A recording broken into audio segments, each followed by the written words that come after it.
পিঠিয়া মাছ আপুনি দেখিবলৈ পাইছে দুজনে ইতিমধ্যে দাঙি ধৰিছে প্ৰায় 17 কেজি ওজনৰ এটা মাছ আমি পোনে পোনে তেওঁলোকৰ পৰা জানিব বিচাৰিম এইটো ক'ৰ মাছ হয় সুবনশ্ৰী এইটো সুবনশ্ৰী মাছ কিমান ওজন আছে এইটো 17 কিলো আছে কেনেকৈ দিছে কেজি এইটো আপোনাৰ 1600কে ল'ব পাৰিব এনে কিমান মান হ'বগৈ তেতিয়া দাম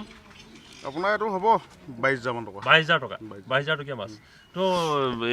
কিমান সময়ত আহিছে আপোনালোকৰ ইয়াত ৰাতিপুৱা সোনকালে আহিছে মানে সুবনশ্ৰীত ধৰা সুবনশ্ৰী ডাইৰেক্ট সুবনশ্ৰী মাছ হয় ইয়াত যিমান আছে মাছ চব নদী বৰালি আৰি পিঠিয়া আৰু চিতল আহিছে ভাল ডাঙৰ চব সুবনশ্ৰী একদম কুঁহি আহিছে 1.5 কিলো 2 কিলো এটা কুঁহি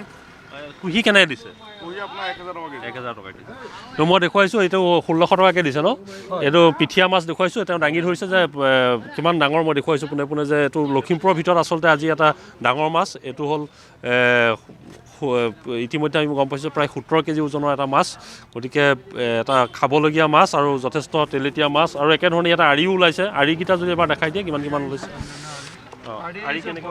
কেনেকৈ দিছে আৰি 1200কে ল'ব পাৰিব কিলো 1200 কিলো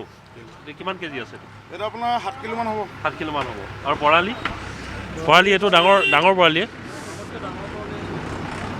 এইটো কিমান কেজি মান আছে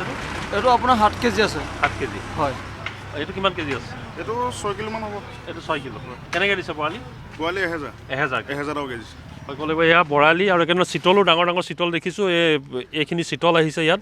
আৰু এই চিতলখিনিও যথেষ্ট ইয়াতে যিহেতু চিতল বহুত ওলাই লখিমপুৰত আৰু আমি সমগ্ৰ পৰিৱেশ দেখুৱাইছোঁ এয়া চিতল ডাঙৰ চিতলবোৰ কিমান কেজিলৈকে আছে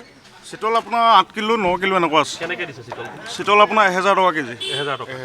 আমি দেখুৱাইছোঁ এয়া চিতল তেওঁ দাঙি ধৰিছে 1000 টকা 9 কিলো চিতল 9000 টকীয়া চিতল আৰু 9-10,000 টকীয়া চিতল ইয়াত দেখিবলৈ পোৱা গৈছে গতিকে যথেষ্ট ডাঙৰ মাছ ইয়াত দেখিবলৈ পোৱা গৈছে আমি এটা কথাই ক'ব লাগিব যে আমি আজি আপোনালোকক দেখুৱাইছোঁ যে কেনেধৰণে লখিমপুৰ বজাৰত মাছে ভৰি পৰিছে